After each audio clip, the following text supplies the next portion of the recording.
Our lesson today is on the quadratic equation, and the quadratic equation is ax squared plus bx plus c. So today we're actually be looking at it in two different forms. The first form is standard form, and that is ax squared plus bx plus c, where a, b, and c are just simply integers. And factored form is indicated here, and I'm going to talk about that a little bit later on. We basically go from standard form to factored form. So the example we're going to use standard form to investigate this trinomial, y equals x squared minus 2x minus 3. So the value of a, what is the value of a in the equation? Well, the a would be right here. Well, there's nothing there, so we can assume that it is 1, and it's a positive 1. So our a value is positive 1. Is the parabola opening up or down? Well, in this case here, it's opening up. And the other reason that we know that it is opening up is that the a value is positive. The a value is positive, which I just said here. When the value of a is positive, the parabola opens up. When the value of a is negative, the parabola opens downward. When we talk about the y-intercept, is the value of the y-coordinate when x equals 0. Looking at the graph, identify the y-intercept. So this is the graph. Where does this graph touch the y-axis? Right here at -3. So we can either visually look at it, or if we don't have it visually in front of us, we can use our equation to find the y-intercept by simply making the x value equal to 0. So when we have our equation, y equals x squared minus 2x minus 3, and we plug in 0 for our x value, we end up proving that it's -3. So 0 squared minus 2 times 0 minus 3 gives us simply -3. The x-intercepts, or otherwise known as zeros, looking at the graph, identify the x-intercepts, right? So where does this graph touch the x-axis? Well, it touches it at 2 points here. It touches it at -1, and it touches at +3. So the x-intercepts are -1 and 3. We can use our equation to find the x-intercepts by factoring our equation, y equals x squared minus 2x minus 3, and make y equal to 0. So if we have our equation here and we factor, so what two numbers, when multiplied together, give me -3, and when add together, give me -2, I end up getting -3 and +1, right? So y is 0. If I was to factor this, what two numbers when multiplied together, so -3 times +1 gives me -3, -3 plus 1 gives me a value of -2. So now we have the left side is 0, and we need to make the right side equal 0, or we need to make this bracket equal 0, and we need to make this equal 0 as well.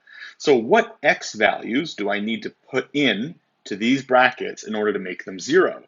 Well, I can simply write, if x minus 3 is equal to 0, solve for x, I end up getting x is equal to 3. And if I state x plus 1 equals 0, again, trying to make this bracket here 0, which would make the whole equation 0, I end up getting the value for -1.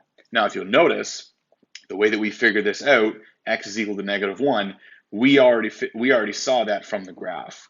X is equal to 3 and x is equal to 3, right?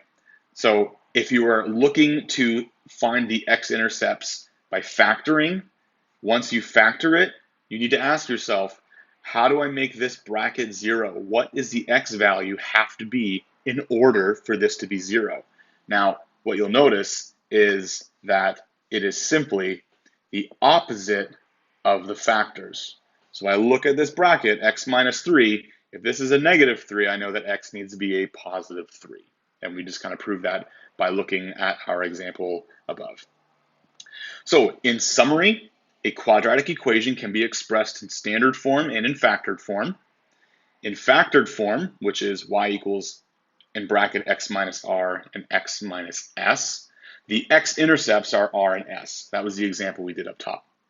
In standard form, the y-intercept is our c value, and we kind of proved that with our first example.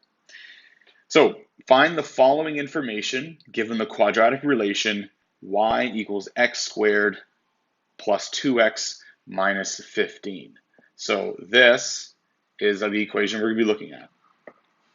What is the a value? Well, it's nothing there, so I assume it's 1, and it's positive, so therefore it's positive 1. Does the parabola open up or down? Well, I know that it's positive, so therefore it opens up.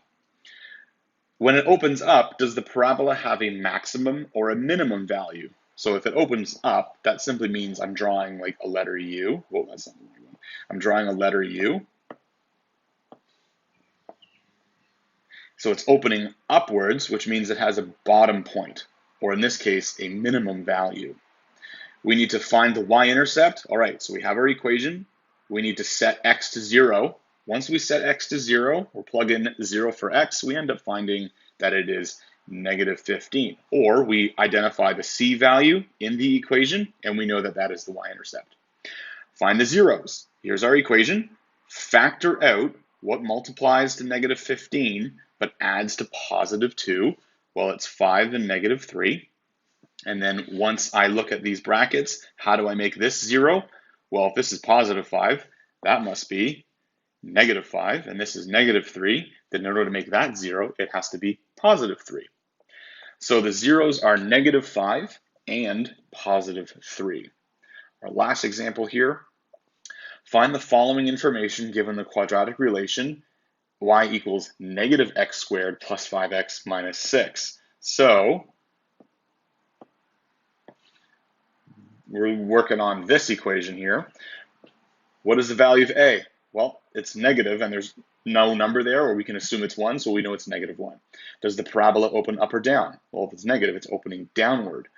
Does the parabola have a max or a minimum value? Again, if I was to kind of draw that out, it opens downward. That means it has a top point, or it has a maximum value. Find the y-intercept.